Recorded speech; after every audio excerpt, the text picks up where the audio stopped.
সরকারের কাছে আরও 1 থেকে 2টি এজলাসের আবেদন করবে প্রসিকিউশন। আকাশপথে টিকিট বাণিজ্যেও সিন্ডিকেটের জাল, বিদেশগামী ফ্লাইটে বেড়েছে 20,000 টাকা। ভোগান্তিতে ওমরা যাত্রীরা, মনিটরিং টিম গঠনের পরামর্শ বিশেষজ্ঞের। প্রস্তুত আর্থিক খাতে অনিয়ম দুর্নীতির শ্বেতপত্র, উঠে এলো নাজুক অর্থনীতির পেছনের কারণ। থাকছে জ্বালানি খাতে লুটপাটের চিত্র, কাল তুলে দেওয়া হবে ডক্টর ইউনূসের হাতে। শ্বেতহস্তি কর্ণফুলী টানেল প্রতিদিন লোকসান 27 লাখ টাকা, 8 বছরেও হয়নি চীনা অর্থনৈতিক অঞ্চল। আনোয়ারায় বন্দর সম্প্রসারণে সমাধান দেখছেন ব্যবসায়ীরা।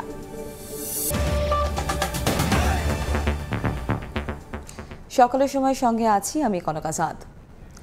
জুলাই আগস্ট গণহত্যার দ্রুত বিচার নিশ্চিতে আরও 1 থেকে 2টি ট্রাইব্যুনাল প্রতিষ্ঠার আবেদন করবে ট্রাইব্যুনালের প্রসিকিউশন। প্রধান বিচারপতির অনুমোদনের পর হাইকোর্টের পুরাতন 2টি ভবনে এরই মধ্যে শুরু হয়েছে সংস্কার কাজ।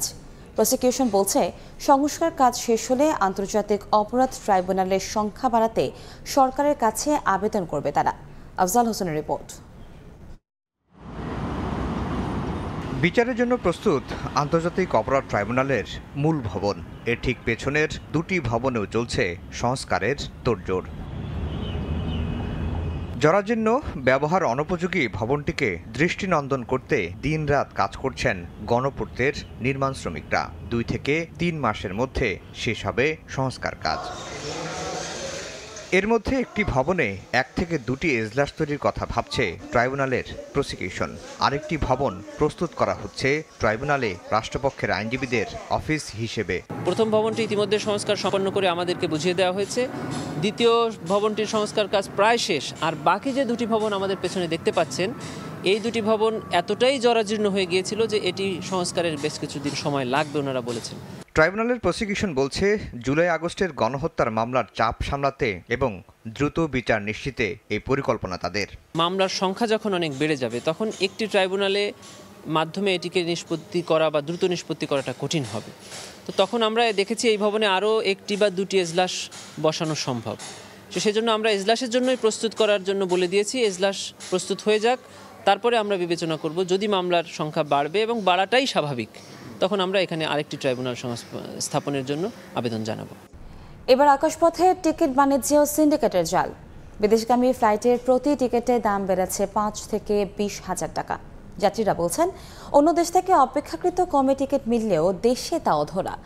এজেন্সিগুলোর অভিযোগ, গ্রুপ টিকিট কালোবাজারিতে দৌড়াতে ব্যবসা করতে পারছে না তারা। এদিকে এয়ারলাইন্সগুলো চাহিদা সাপেক্ষে দাম বাড়ার কথা বললেও বিশেষজ্ঞদের পরামর্শ, মনিটরিংয়ে টিম গঠন করতে পারে সরকার। কাজল আব্দুল্লাহর রিপোর্ট। আকাশপথ যেখানে রয়েছে নানা সীমাবদ্ধতা, বিশেষ করে আন্তর্জাতিক রুটের ফ্লাইটে, তাই আগেভাগেই টিকিটিং ঝামেলা মিটিয়ে ফেলেন বেশিরভাগ যাত্রী। তবুও ভুতুরে সংকট সৃষ্টি হয় টিকিটের বাড়ে দাম। অভিযোগ রয়েছে, একটি চক্রের কারণেই দেশ থেকে টিকিট কাটতে হয় প্রায় দ্বিগুণ দামে। প্রবাস টিকিট কাটলে দেখা গেছে 40-42 হাজার টাকার ভিতরে আমরা হাফ ডাউন টিকিট কাটতে পারি, কিন্তু বাংলাদেশে আমরা সিঙ্গেল একটি টিকিট কাটতে ভাই আমাদের 50,000, 55,000, 70,000 টাকা পুঁজি নেই। আমরা যখন দুবাইতে কেটে আসি 1200 দিরহাম আর কয় টাকা হয়? প্রায় 30,000 টাকা। আপনি দেশের দিয়ে কাটলে 60-65,000 টাকা লাগে। শুধু এই দেশেই সমস্যা, ইন্ডিয়া এই সমস্যা নাই, নেপালের সমস্যা নাই, পাকিস্তানের সমস্যা নাই। এজেন্সির সংশ্লিষ্টদের মত, চলতি মৌসুমে ভোগান্তি চরমে ওমরা টিকিট নিয়ে এয়ারলাইন্সগুলোর সহায়তায় গ্রুপ টিকিট বুকিংয়ের কালোবাজারিতে বিনিয়োগ করে রাঘব বোয়ালরা। এতে কৃত্রিম সংকট তৈরি করে সৌদি আরব সহ পর্যটন সংশ্লিষ্ট অনেক দেশে যেতে প্রতি টিকিটে বাড়তি ভাড়া গুনতে হচ্ছে 20,000 টাকা পর্যন্ত। নভেম্বরের শুরু থেকেই দেখতে পাচ্ছি যে ডিসেম্বর মাসে টিকিটের দাম এটা অ্যাবনর্মালভাবে বেড়ে গেছে। প্রায় আপনার টিকিট প্রতি 20,000 টাকা বেড়ে গেছে। অনেক টিকিট আসলে ব্লক থাকার কারণে আমরা সিস্টেমে সিট পাচ্ছি না। তো এটা আমরা এই সরকারের কাছে আসলে আশা করি না। তবে বরাবরের মতোই ভ্রমণ মৌসুমে অতিরিক্ত যাত্রীর চাহিদার দোহাই দিচ্ছে এয়ারলাইন্সগুলো। রেগুলার প্যাসেঞ্জারের সাথে সাথে এডিশনাল বেশ কিছু প্যাসেঞ্জার অলরেডি মার্কেটে চলে আসছে এই উইন্টারকে টার্গেট করে। এখানে আসলে ডিমান্ড এবং সাপ্লাই এখানে বড় ফ্যাক্টর তো থাকবেই। যারা আগে প্ল্যান করবে তারা লো ফেয়ার পাওয়ার সম্ভাবনা আছে। বিশেষজ্ঞরা বলছেন, পণ্য বাজারের মতোই এখাতে সিন্ডিকেট নিয়ন্ত্রণে কাজ করতে হবে সরকারকেই। গভর্নমেন্ট ইচ্ছা করলে এটা আমাদের বিমান মন্ত্রণালয় তারা এই বিষয়টাকে খুব স্ট্রংলি সার্ভিলেন্স করতে পারে, কারণ টিকেটিং এবং এজেন্টের এই সিস্টেমটা পুরোটাই অটোমেটেড। তাহলে গভর্নমেন্ট ইচ্ছা করলে এখানে একটা সার্ভেলেন্সের মাধ্যমে এই অটোমেশনটা আসলে কারা এই কাজটা করতেছে এবং কারা এই কাজটা এখানে সিন্ডিকেশনের সাথে জড়িত সেই বিষয়টা ইজিলি বের করে। বাংলাদেশ থেকে বিশ্বের 52টি রুটে বাণিজ্যিক ফ্লাইট পরিচালনা করে 35টি এয়ারলাইন্স। বছরে প্রায় 85 থেকে 90 লাখ দেশি বিদেশি যাত্রী বহন করে এসব সংস্থা। সরকার পরিবর্তনের পরে কিছুটা নিয়ন্ত্রণে গিয়েছিল সিন্ডিকেট, আবারও একইভাবে সক্রিয় হয়েছে সেই আগের সিন্ডিকেট। আগামীতে কবে নাগাদ এই জটিলতা থেকে মুক্ত হবে দেশ এবং আকাশপথের এই যাতায়াত ব্যবস্থা, সে প্রশ্নই প্রবাসী ও সাধারণ যাত্রীদের। হযরত শাহজালাল আন্তর্জাতিক বিমানবন্দর থেকে কাজল আব্দুল্লাহ, সময় সংবাদ, ঢাকা। কাল প্রধান উপদেষ্টার হাতে তুলে দেওয়া হবে অর্থনীতির শ্বেতপত্র। 102 দিনের মাথায় উন্মোচিত হতে চলা এই শ্বেতপত্রে দুর্নীতিবাজ ধরতে নয়, বরং অনিয়ম দুর্নীতির পথ বন্ধে করণীয় সেই সঙ্গে তুলে ধরা হয়েছে বর্তমান অর্থনীতির ক্ষত। অর্থনীতিবিদরা বলছেন, চিহ্নিত সমস্যার সমাধান করতে না পারলে কোনো শ্বেতপত্রের সুফল মিলবে না।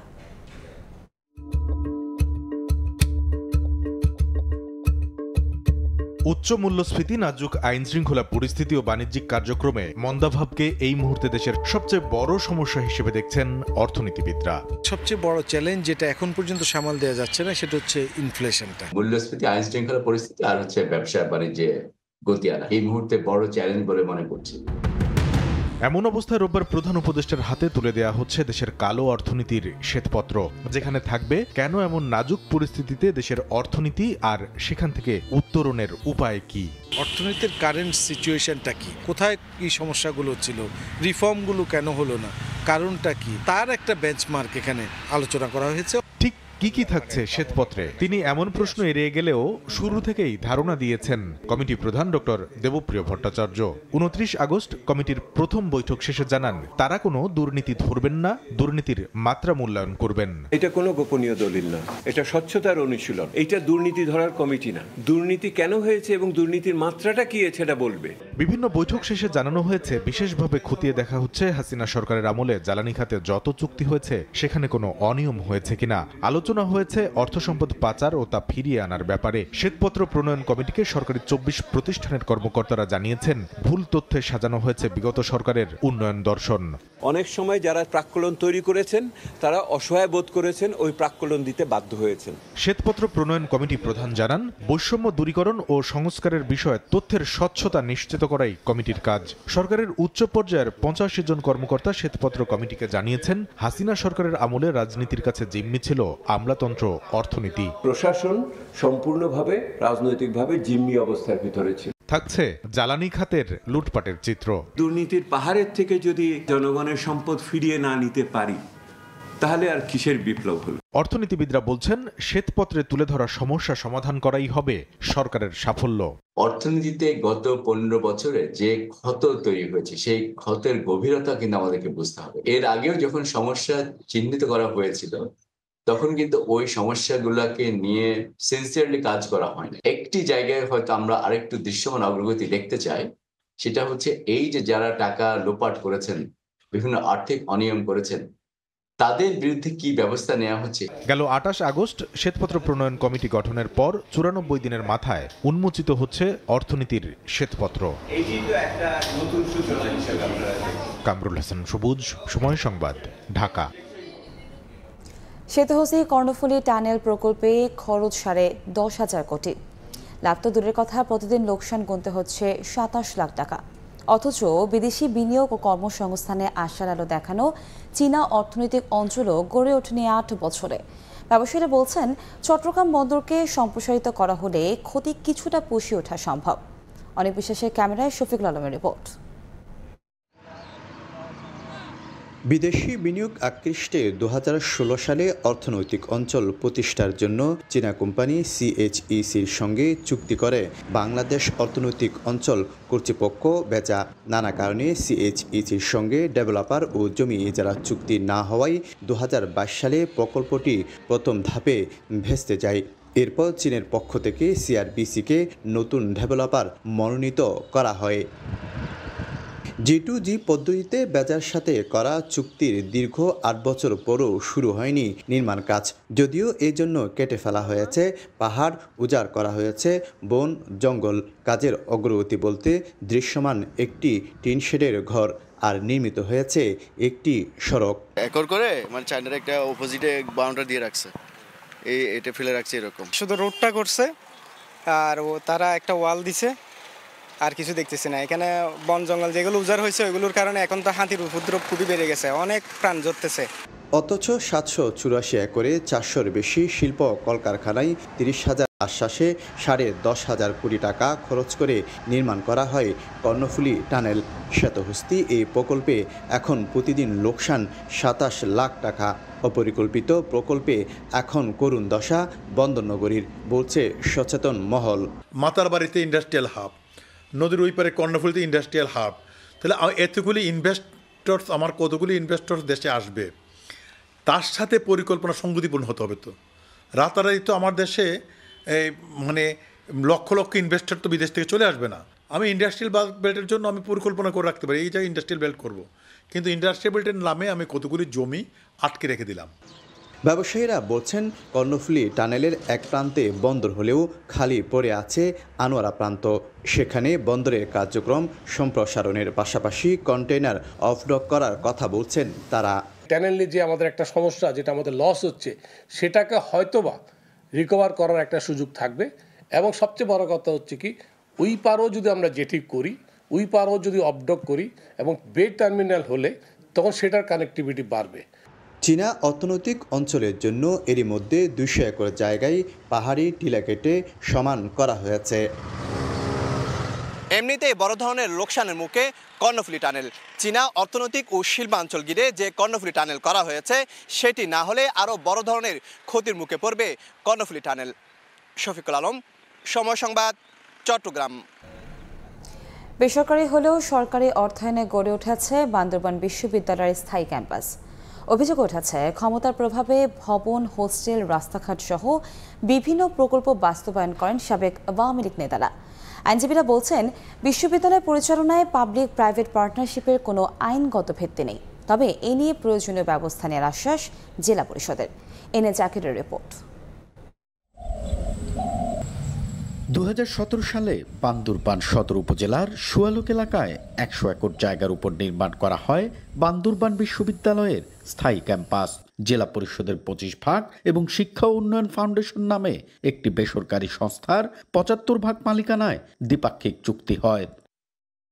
স্থানীয় প্রশাসনের তথ্য মতে বিশ্ববিদ্যালয় নির্মাণ এবং পরিচালনায় শিক্ষা উন্নয়ন ফাউন্ডেশনের 2/3 বিনিয়োগ করার কথা থাকলেও ট্রাস্টি বোর্ডের বেশিরভাগ সদস্য আওয়ামী লীগের রাজনীতির সঙ্গে জড়িত।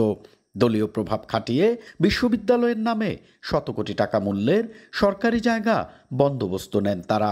এলজিডির অর্থায়নে 6 কোটি টাকা ব্যয়ে সড়ক ট্রেন নির্মাণ, পার্বত্য উন্নয়ন বোর্ডের অর্থায়নে 9 কোটি টাকা ব্যয়ে বহুতল একাডেমিক ভবন নির্মাণ ও জেলা পরিষদের অর্থায়নে 3 কোটি টাকা ব্যয়ে নির্মাণ করা হয় হোস্টেল সহ বিভিন্ন স্থাপনা। তবে এ নিয়ে কথা বলতে রাজি হননি প্রশাসনের কেউ। এমনকি এখনও ক্লাস চলছে জেলা পরিষদ ভবনের অস্থায়ী ক্যাম্পাসেই। সরকারি অর্থায়নে নির্মাণ হলেও বেসরকারি বিশ্ববিদ্যালয়ের মতো মোটা ফি আদায় করা হচ্ছে শিক্ষার্থীদের কাছ থেকে। এ কারণে দরিদ্র কোনো শিক্ষার্থী পড়ার সুযোগ পাচ্ছে না এই শিক্ষা প্রতিষ্ঠানে। প্রাইভেট পাবলিক পার্টনারশিপ, তার কারণে অনেকে সেমিস্টার ফির কারণে পড়তে চায় না বা পড়তে ভয় পায়। এই সেমিস্টার ফি যদি একটু কমানো যায় তো সেক্ষেত্রে অনেক ভালো হয়। কেউ জানে না এখানে একটা ইউনিভার্সিটি আছে, যদি এটা পাবলিক করা হয় তখন সব জায়গা থেকে মানুষ আসবে ভর্তি হওয়ার জন্য স্টুডেন্ট। আমাদের এখানে অধিকাংশ শিক্ষার্থী অত্যন্ত দরিদ্র এবং তাদের পক্ষে আসলে এত টাকা দিয়ে প্রাইভেট ইয়েতে পড়ার মতো সামর্থ্য তাদের নাই। এটিতে পাবলিক বিশ্ববিদ্যালয়ে রূপান্তরিত করা হলে যেসব ছাত্ররা যারা first year, second year, third year এসে ড্রপ হচ্ছে, আমি আশা করি এই প্রজন্মকে রক্ষা করার জন্য প্রাইভেট থেকে পাবলিক করলে এই প্রজন্ম রক্ষা পাবে। আইনজীবীরা বলছেন, বিশ্ববিদ্যালয় পরিচালনায় পাবলিক প্রাইভেট পার্টনারশিপের কোনো আইনগত ভিত্তি নেই। যেহেতু এখানে সরকারি স্বার্থ এবং জনগণের স্বার্থ জড়িত, এই অবস্থায় সরকার চাইলে আইন করে বর্তমান বান্দরবান বিশ্ববিদ্যালয়ে ট্রাস্টি বোর্ডের পরিবর্তে সরকারিভাবে এই বিশ্ববিদ্যালয়টি পরিচালনার জন্য আইন করতে পারেন। নতুন জেলা পরিষদ চেয়ারম্যান বলছেন বিষয়টি তদন্ত করে নেওয়া হবে প্রয়োজনীয় ব্যবস্থা। আমরা এটা নিয়ে চিন্তা ভাবনা করে আপনাদের প্রতিবেদন সহ নিয়ে আমরা বসে এই নিয়ে আমরা একটা সংস্কারের পথ অগ্রগতি দেখে জনগণের কল্যাণ হয় আর অংশগ্রহণমূলক হয়, সকলে মিলে আমরা এটা বাস্তবায়ন করার চেষ্টা করব। 2019 সালে যাত্রা শুরু করে বান্দরবান বিশ্ববিদ্যালয়। বর্তমানে বিশ্ববিদ্যালয় শিক্ষার্থীর সংখ্যা 300। এন.এ. জাকির, সময় সংবাদ, বান্দরবান। যানবাহনের ফিটনেস পরীক্ষায় দেখা হচ্ছে না সিলিন্ডারের মেয়াদোত্তীর্ণ ও ঝুঁকিপূর্ণ সিলিন্ডার নিয়েই লক্ষ্মীপুরের সড়ক দাপিয়ে বেড়াচ্ছে যানবাহন। সবশেষ গত 14 অক্টোবর সিএনজি ফিলিং স্টেশনের সিলিন্ডার বিস্ফোরণে প্রাণ হারান 3 জন। এরপরও টনক নড়েনি কারো। অভিযোগ আছে বিআরটিএ কর্মকর্তাদের ম্যানেজ করে চলছে ফিটনেসবিহীন যান। মাজহারুল আনোয়ারের টিপু রিপোর্ট। বেশিরভাগ সিএনজি অটোরিকশার নেই কোনো ফিটনেস এবং চালকদের নেই লাইসেন্স। সব যানবাহন চলছে বিনা বাধায়। খোদ চালকরাই জানান বিআরটিএ, ট্রাফিক পুলিশ ও গ্যাস ফিলিং স্টেশনে টাকা দিয়ে ম্যানেজ করেই তারা যানবাহন চালাচ্ছেন। ফিটনেস এগুলো তো আমরা বুঝি না, এগুলো আমরা টাকা দিয়ে গাড়ি চালাই। পুলিশে ধরলে 2000, 3000, 1000, 5000 লই যায়। ফিটনেস থাকলেও টাকা দেন লাগে, ফিটনেস না থাকলেও টাকা দেন লাগে। বিআরটির কাগজের বাইরেও বাড়তি টাকা তারা দাবি করে, এইভাবে দেন ওইভাবে দেন। ওই কারণে ধরেন বিগত আজকে 15 বছরের মতো যে দেখা গেছে ড্রাইভাররা এই কাগজপত্রগুলো করাইতেছে না। বাধ্য হয়ে ঝুঁকিপূর্ণ বাহনে চলাচল করছে বাসিন্দারা। তবে ভিড়ের কারণে সব যানবাহনের সিলিন্ডারের কাগজপত্র পরীক্ষা করা সম্ভব হয় না বলছেন ফিলিং স্টেশনের কর্মকর্তা। আমরা জীবন জীবিকার প্রয়োজনে এইসব জেনেও ঝুঁকিপূর্ণ এই বাহনটি ব্যবহার করছি। আমরা প্রশাসনের নিকট জোর দাবি জানাই এগুলো যেন জরুরি ব্যবস্থা নেয়। অনেক সময় গাড়ির চাপের কারণে আমাদের শতভাগ দেখে শুনে অনেক সময় হয়ে ওঠে নাই। তবে বিআরটিএ ও ট্রাফিক পুলিশ বলছে ফিটনেস না থাকলে নেওয়া হচ্ছে ব্যবস্থা। আমাদের রেস দিয়ে যে কার্যালয়ে একটা রিপোর্ট পাঠায় যে ফিটনেস বিহীন কয়টা গাড়ি আমরা আটক করছি। আমরা প্রতিনিয়তই মামলা করতেছি, এই চলমান প্রক্রিয়া অব্যাহত আছে। মেয়াদ উত্তীর্ণ যে গাড়িগুলো আছে সেগুলোর ভিতরে প্রয়োজনীয় ব্যবস্থা করতেছি। আর যেগুলো হচ্ছে যে সিলিন্ডার মেয়াদ উত্তীর্ণ আছে সেই গাড়িগুলোর ক্ষেত্রে ফিটনেস দেওয়ার ক্ষেত্রে আমরা সিলিন্ডারের মেয়াদ আছে কিনা সেটা আমরা সার্টিফিকেট যাচাই করে ফিটনেস প্রদান করতেছি।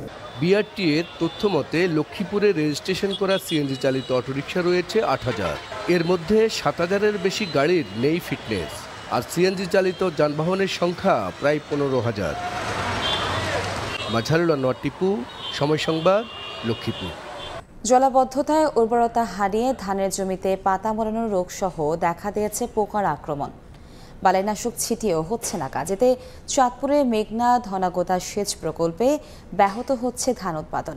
এ অবস্থায় নতুন জাতের ধান চাষে আগ্রহী করতে পরামর্শ স্থানীয় কৃষি বিভাগের। ফারুক আহমদের রিপোর্ট, ক্যামেরায় ছিলেন নাইমুল ইসলাম নীরব। চাঁদপুরের মেঘনা ধনাগোদা সেচ প্রকল্পের আদুরভিটি গ্রামের কৃষক মনির হোসেন 3 মাস আগে 3 বিঘা জমিতে স্বর্ণা 91 ও 92 জাতের ধানের চাষ করেন। তবে পাতা মরানো রোগ আর পোকার আক্রমণে ফলন খুব একটা ভালো হয়নি। এই সেচ প্রকল্পের স্যাঙ্গাসর, ষাটনল, বাগানবাড়ি, সুজাতপুর, ফতেপুর সহ আরও ফসলি জমিতে একই চিত্র। আগস্ট মাসে টানা বৃষ্টির পানিতে সৃষ্ট জলাবদ্ধতার মধ্যে বেড়ে ওঠে ধানের চারা। এতে চারার গোড়ায় পানি জমে উর্বরতা কমে যায়। ধানে পাকা সোনালী রং আসলেও ভেতরে ফাঁপা। তবে বালাইনাশক ছিটিয়ে ধান শেষ রক্ষার চেষ্টা কৃষকের। 800 টাকার ওষুধ আলনা দিলাম, কয়টা ভালো হইব, কাম হইল না। ওখানে আল্লাহ জানে, ক্ষেত্র বগুলো জানে, ওখানে আবার কারেন্ট পোক। স্যার পোকার ওষুধ এলিয়ে 3বার দিলাম, পোকার ওষুধে কাজ করতে আছে না। জন্ডিস মোটামুটি ঠিক হয়ে আইছে, পরে দর্শ আবার ফসায়। ফসার ওষুধ দেওয়ার পরে একটু নিয়ম নিয়ে আইছে, এখন আবার দর্শ কারেন্ট হয়ে।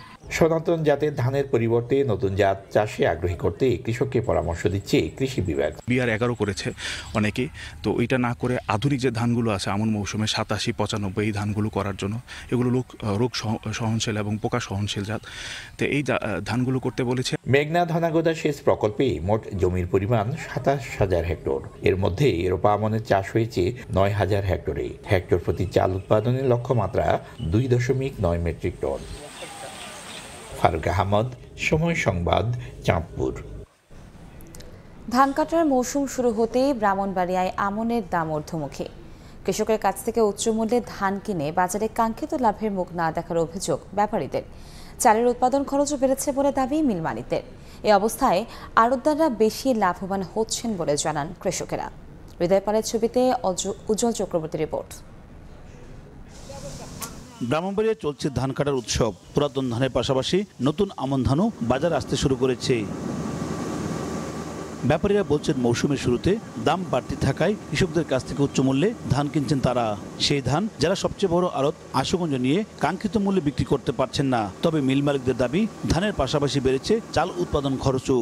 1230 টাকা বেচছি, এখন তো আমরা কিনে আনছি আমরা পড়তে পারি আছে আমরা 1350 টাকা, এখন তো আমরা লস হইতেছে। 3-4 দিন ধরে আমরা বইয়ে রয়েছি কিন্তু পার্টি পাই না। মোকামের থেকে কিনন লাগে আপনার 1600 1650 টাকা, ধরনি আনায় বেতন লাগে আপনার 1500 20-30 এরকম বেতন লাগে। সরকার তো যে নির্দেশে এই লিডে গিয়ে সেটা কোনো ব্রয়লার পার্টি কোনো চাউল দিতে পারবে না। ধান আইনা ব্যস্ত পারতেছে না, ব্রয়লার পার্টি চাল ধান নিতে যাইতেছে না। অন্যান্য বছর যে সহজে ধানগুলা পাইতাম এই ধানগুলো আমরা সংগ্রহ করতে পারতেছি না। আমাদের বাজার অনেক আপ ডাউন করতেছে। তবে কৃষকদের অভিযোগ সরকারি ক্রয় অভিযানে মূলত লাভবান হচ্ছেন ধানের আড়তদাররা। যে পরিমাণ আপনার সার হাল সব কিছু মিলেই কৃষকের কোনো দিকে কাভার হয় না। যারা কিনবো যারা মানে জমিন বেশি হেরার থেকে কিনবো, আর যারা জমিন কম হেরার থেকে তো আপনার ধান কিনতো না। খাদ্য বিভাগের তথ্য মতে চলতি মৌসুমে সরকার 33 টাকা কেজি দরে 3074 মেট্রিক টন ধান, 47 টাকা কেজি দরে 27021 মেট্রিক টন সিদ্ধ চাল এবং 46 টাকা কেজি দরে 5593 মেট্রিক টন আতপ চাল ক্রয় করবে। এখনো ধান পুরোপুরি আমাদের এখানে কাটা হয় নাই, মাত্র 15% ধান কাটা হয়েছে। বাকিটা ধান কাটা হইলে আশা করি ধানের বাজার নিম্নমুখী হবে এবং আমরা 100% ধান চাল সংগ্রহ করতে পারব। কৃষি বিভাগের তথ্য মতে ব্রাহ্মণবাড়িয়া 55,200 হেক্টর জমিতে আমন ধান আবাদ হয়েছে। উজ্জ্বল চক্রবর্তী, সময় সংবাদ, ব্রাহ্মণবাড়িয়া। রাঙামাটিতে উদ্বোধনের 1.5 বছরের মাথায় আর কাজে আসছে না বন্য হাতির হামলা থেকে রক্ষা পাওয়ার জন্য বানানো সোলার ফেন্সিং সিস্টেম। নজরদারির অভাব আর যন্ত্রপাতি চুরির ফলে এখন পুরোই অকেজো এই বৈদ্যুতিক বেড়া। এতে ফের বন্য হাতির উৎপাতের আতঙ্কে দিন কাটছে স্থানীয়দের। এদিকে বন বিভাগের দাবি শীঘ্রই মেরামতের উদ্যোগ নেওয়া হবে। হেফাজত সবুজের তথ্য রাজীব দাস মুন্নার ছবিতে রিপোর্ট। লোকালয়ে প্রায়ই ছুটে আসছে বন্য হাতি, তাণ্ডব চালানোই মারাও পড়ছে কখনো কখনো। রাঙামাটির কাপ্তায়ে এই সংকট নিরসনে 2022 সালে প্রশান্তি পার্ক থেকে জীবতলী পর্যন্ত 8 কিলোমিটার এলাকায় স্থাপন করা হয় সোলার ফেন্সিং, যার সুফলও পাচ্ছিলেন স্থানীয়রা। তবে বছর দেড়েকের মধ্যে বন বিভাগের নিয়ন্ত্রণাধীন 5 কিলোমিটার এলাকায় অচল হয়ে পড়েছে সোলার ফেন্সিং। বিভিন্ন স্থানে ছিঁড়ে গেছে তার, অযত্ন অবহেলায় ফেন্সিংয়ের পিলার বেয়ে উঠেছে লতা পাতাও। কোথাও আবার চুরি হয়ে গেছে সোলার বক্সও। আবার যেখানে বক্স রয়েছে সেখানে নেই সোলার প্যানেল ও ব্যাটারি। এতে কাজ করছে না বৈদ্যুতিক এই বেড়া।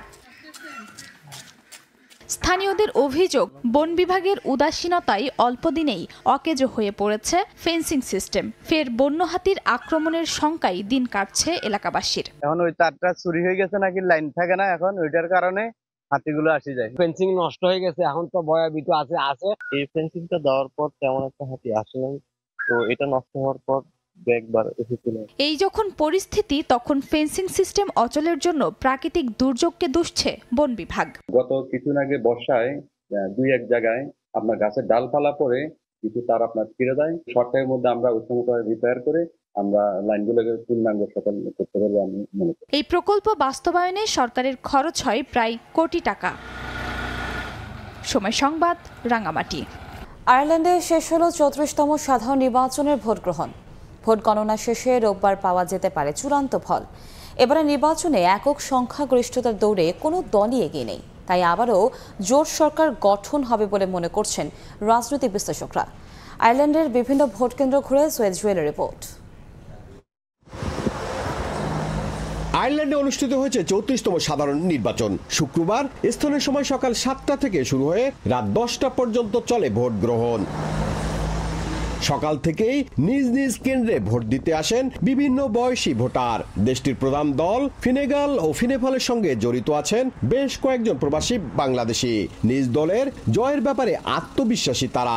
ফিনাফলের অভিজ্ঞতা কাজে লাগিয়ে ভবিষ্যতে আমাদের যে সমস্যাগুলি আছে এই দেশের আপনার হাউজিং সমস্যা, তারপর আপনার যদি আমরা বলি মেডিকেল সমস্যা, এই চ্যালেঞ্জগুলি মোকাবেলা করার জন্য আমি মনে করি ফিনাফল সবচেয়ে অভিজ্ঞ দল এবং আশা করি এই দেশের জনগণ আজকে আবারও জনগণের ভোট দিয়ে তারা আবার ফিনাফলকে ক্ষমতায় আনবে। ফিনিক্যাল যদি সরকারে আসে তাহলে আমাদের যে হাউজিং সমস্যা, স্বাস্থ্যখাতে যে সমস্যা রয়েছে এবং মাইগ্রেন্ট কমিটির যে সমস্যা রয়েছে, আশা করি যে ফিনিক্যাল সরকার সেগুলি সমাধান করতে পারবে।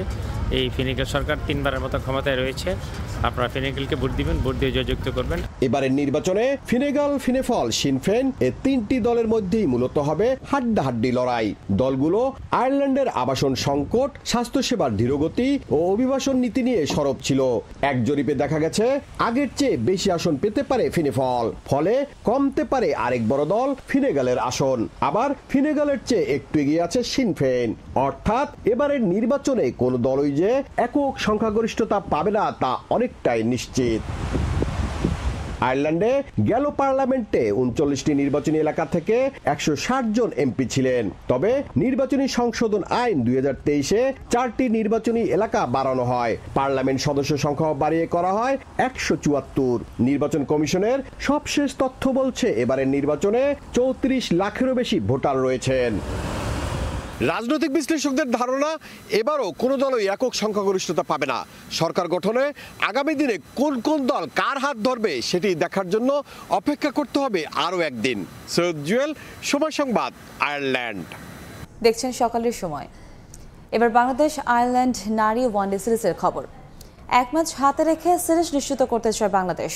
দ্বিতীয় ওয়ানডের আগে তাই ঘাম ছড়ানো অনুশীলন নিগার সুলতানা জ্যোতিদের। ইনজুরির সংখ্যা কাটিয়ে প্রস্তুত প্রথম ওয়ানডের সর্বোচ্চ স্কোরার শারমিন সুক্তা। অন্যদিকে সংবাদ সম্মেলন এড়িয়ে আইরিশরা নিজেদের চাঙা রেখেছেন বিভিন্ন উপায়ে। হোম অফ ক্রিকেটে মাতেন ঢাকার ঐতিহ্যবাহী যান রিকশা নিয়ে। ম্যাচ শুরু শনিবার সকাল 10টায়। প্যাডেলের চাপে এগিয়ে চলছে রিকশা, সারিবদ্ধ, চোখে উচ্ছ্বাস, ভিন্ন অভিজ্ঞতা অন্তত আইরিশ ক্রিকেটারদের জন্য। রিকশা শহর ঢাকা বিশ্ব ঐতিহ্যের অংশ, ইউনেস্কোর অপরিমেয় সংস্কৃতির স্বীকৃতি। প্যাডেলের রিকশা চড়া কান্না প্রিয় আইরিশ ক্রিকেটাররাও তাই সেই অভিজ্ঞতা নিয়েছেন সুযোগ পেয়েই। শুধু কি তাই, গ্যাবি লুইস, আর্নেল ক্যালিরা নিজেরাই যাত্রী থেকে বনে গেলেন চালক। দেখে কে বলবে প্রথম ওয়ানডে হারে ব্যাকফুটে আয়ারল্যান্ড। তবুও কঠিন পরীক্ষার আগে যতটা নির্ভর থাকা চাই। তবে ভীষণ সিরিয়াস বাংলাদেশ। মূল মাঠের পর একাডেমিতে ব্যাটারদের পরিশ্রম। এই ম্যাচেই যে সিরিজ নিশ্চিত করা চাই, যেখানে টাইগ্রিসদের আরো আত্মবিশ্বাসী করছে আগের ম্যাচে সর্বোচ্চ রানের রেকর্ড। একটা অনেক বড় গ্যাপ দেওয়ার পরে আমরা ওয়ানডে খেলতেছি 250+ ফার্স্ট টাইম। এটা বুস্ট আপ করে যে আয়ারল্যান্ডের সাথে আমাদের যদি ম্যাচ হিসাব করেন যে we are better team than Ireland. 252 রেকর্ডের মধ্যেও কিন্তু আরেকটা রেকর্ড যে আমরা ফার্স্ট টাইম 27 বাউন্ডারি মেরেছি। তো এটা কিন্তু ধরেন আপনার একটা আমাদের বড় টিমের সাথে কিন্তু ডিফারেন্সটা হয়ে যায় যে ডট বলের রেশিওটা যে ওদেরও ডট বল থাকে, বাট ওরা বাউন্ডারিটা বেশি মারে। বাট এই বাউন্ডারিটা অপশনটা আমাদের একটু বাড়ছে। সো হোপ নেক্সট 2 ম্যাচেও আমরা সেম ধারাবাহিকতা ধরে রাখবো। ব্যাটিংয়ের পর বোলিংয়েও দুর্দান্ত টাইগ্রেস। এ ম্যাচেও মিরপুরের স্লো উইকেটের বিবেচনায় নাহিদা রাবেয়া সুলতানার স্পিনের ওপরই ভরসা রাখবে টিম ম্যানেজমেন্ট। কন্ডিশনের জন্য এটা আমাদের ডিসিশনটা নেওয়া হয়। আর যেহেতু আমরা স্পিনটা স্ট্রং, আর এখন আয়ারল্যান্ডের মেয়েরা স্বাভাবিক ওরা পেসটাই ভালো ক্রিকেট খেলে, তো স্পিনটা আমাদের কন্ডিশনে ওরাও তো স্ট্রাগল করছে, সেটা হয়তো আপনারা লাস্ট ম্যাচে দেখেছেন। হ্যাঁ, হয়তো যদি ভালো ট্র্যাক বা স্পোর্টিং ট্র্যাক হয় হয়তো আমরা চিন্তা করবো অদূর ভবিষ্যতে যে পেস বোলার 2টা নিয়ে খেলার। ঘরের মাঠে খেলা সবশেষ 3 ওয়ানডে সিরিজে একটা করে জয় আর হার টাইগ্রেসদের। ভারতের সঙ্গে সিরিজটি হয়েছে ড্র। আয়ারল্যান্ড নারীদের হারিয়ে ধুঁকতে থাকা বছরের শেষটা তাই রাঙাতে চায় নিগার সুলতানা জ্যোতির দল। মাহবুব রিমন, সময় সংবাদ, ঢাকা। রাজনৈতিক পট পরিবর্তনের প্রভাবে স্থবির হয়ে পড়েছে দেশের জনপ্রিয় ডিসিপ্লিন অ্যাথলেটিক্স। দায়িত্ব নিয়ে ঝিমিয়ে পড়া অ্যাথলেটিক্সে প্রাণ ফেরানোর চ্যালেঞ্জ নিয়েছেন অ্যাডহক কমিটির সাধারণ সম্পাদক দেশের সাবেক তারকা অ্যাথলেট মোহাম্মদ শাহ আলম। দুর্নীতি দূর করে বন্ধ থাকা জাতীয় অ্যাথলেটিক্স চালু সহ নতুন খেলোয়াড় তুলে আনার গুরুত্ব দিয়ে এতে চান তিনি। পরিকল্পনা আছে বিদেশি কোচ নিয়োগেরও। দেশের অন্যতম জনপ্রিয় ডিসিপ্লিন অ্যাথলেটিক্স। একসময়ে দক্ষিণ এশিয়ায় দাপট ছিল দেশের অ্যাথলেটদের। তবে ফেডারেশন কর্তাদের চেয়ার দখলের আকাঙ্ক্ষা আর দায়সারা প্রতিযোগিতায় চেনা মুখগুলোই ঘুরে ফিরে চ্যাম্পিয়ন হয়েছে জাতীয় অ্যাথলেটিক্সে। নতুন অ্যাথলেট তুলে আনায় ভাটা পড়েছে গেল কয়েক বছর ধরেই। 5 আগস্টের পর সভাপতি, সাধারণ সম্পাদক সহ কর্মকর্তাদের বেশিরভাগ পালিয়ে যাওয়ার পর অবস্থা আরও ভয়াবহ রূপ ধারণ করে ফেডারেশনের। সমস্যা সমাধানে গেল 14 নভেম্বর জাতীয় ক্রীড়া পরিষদ 9টি ফেডারেশনে নির্বাহী কমিটি ভেঙে অ্যাডহক কমিটি ঘোষণা করে। সাবেক তারকা অ্যাথলেটদের অনেকেই জায়গা পেয়েছেন অ্যাথলেটিক্সের অ্যাডহক কমিটিতে। 19 জনের কমিটির সাধারণ সম্পাদক করা হয়েছে জাতীয় পুরস্কারপ্রাপ্ত সাবেক তারকা অ্যাথলেট ও সাধারণ সম্পাদক শাহ আলমকে। 5 আগস্টের পর ঝিমিয়ে পড়া অ্যাথলেটিক্সকে সচল করার চ্যালেঞ্জ নিচ্ছেন শাহ আলম। ঘরোয়া প্রতিযোগিতা নিয়মিত করার পাশাপাশি জোর দিতে চান নতুন ক্রীড়াবিদ তুলে আনার দিকে। 3 মাস ব্লক ছিল রাজনৈতিক কারণে, সেখানে তো আমাদের কিছু হাত না ছিল না সেখানে। এখন আমরা যেহেতু দায়িত্ব পাইছি, আমরা যত তাড়াতাড়ি সম্ভব এটাকে প্রশিক্ষণ ক্যাম্প হইতে আরম্ভ করে বিভিন্ন গেমগুলি খুব তড়িৎগতিতে আমরা যাতে করতে পারি সেই চেষ্টা আমাদের থাকবে ইনশাআল্লাহ। 40টা ইভেন্ট আছে, এই 40টা ইভেন্টের উপরে আমরা প্রতিযোগিতা করব। সেখানে সারা দেশের প্রত্যেকটা ডিস্ট্রিক্ট অংশগ্রহণ করবে। সেই রেজাল্টের উপরে বেসিস করে যারা সম্ভাবনাময়ী অ্যাথলেট আন্তর্জাতিক পর্যায়ের জন্য তাদেরকে আমরা বাছাই করে প্রশিক্ষণ ক্যাম্পের আয়োজন করব। আগামী বছর দক্ষিণ এশিয়ার সবচেয়ে বড় ক্রীড়া আসর এসএ গেমস। নানা সমস্যায় পিছিয়ে পড়েছে গেমসের প্রস্তুতি। বিষয়টা মানছেন নতুন সাধারণ সম্পাদক। সবার সমন্বিত চেষ্টা ও নিজের অতীত অভিজ্ঞতায় সমাধান করতে চান শাহ আলম। আগামীতে যে ক্যাম্প হবে, ট্রেনিং হবে, ট্রেনিংয়ে আমরা নিজেরা তত্ত্বাবধায়ক হিসেবে দায়িত্ব পালন করব এবং যাতে performance day by day improve হয় সেটার দিকে নজর থাকবে এবং আসন্ন সাব গেমসের যে রেকর্ড, সেই রেকর্ডকে যে ম্লান করে আমরা যাতে যেতে পারি সেই চেষ্টা আমাদের অব্যাহত থাকবে। আমাদের প্রশিক্ষকরা আছে, তারা অত্যন্ত ভালো এবং তাদের পাশাপাশি আমি চাচ্ছি বিদেশে থেকেও কিছু প্রশিক্ষক আনবো, যাতে করে দেশি কোচ এবং বিদেশি কোচ এদের সমন্বয় করে আমরা যাতে করে ভালো রেজাল্ট করতে পারি সেদিকে আমাদের নজর থাকবে। দেশের সীমা ছাড়িয়ে বিভিন্ন দেশে ছড়িয়ে থাকা প্রবাসী বাংলাদেশিদের মাঝ থেকেও প্রতিশ্রুতিশীল খেলোয়াড় খুঁজে বের করে আনতে চায় নতুন কমিটি। পারভিন আক্তার, সময় সংবাদ, ঢাকা। সকালের সময় শীর্ষ সংবাদগুলো জানিয়ে দিচ্ছি আরেকবার। সরকারের কাছে আরও 1 থেকে 2টি এজলাসের আবেদন করবে প্রসিকিউশন। আকাশপথে টিকিট বাণিজ্যে সিন্ডিকেটের জাল। বিদেশগামী ফ্লাইটে বেড়েছে 20,000 টাকা। ভোগান্তিতে ওমরা যাত্রীরা, মন্ত্রণালয়কে মনিটরিং টিম গঠনের পরামর্শ বিশেষজ্ঞের।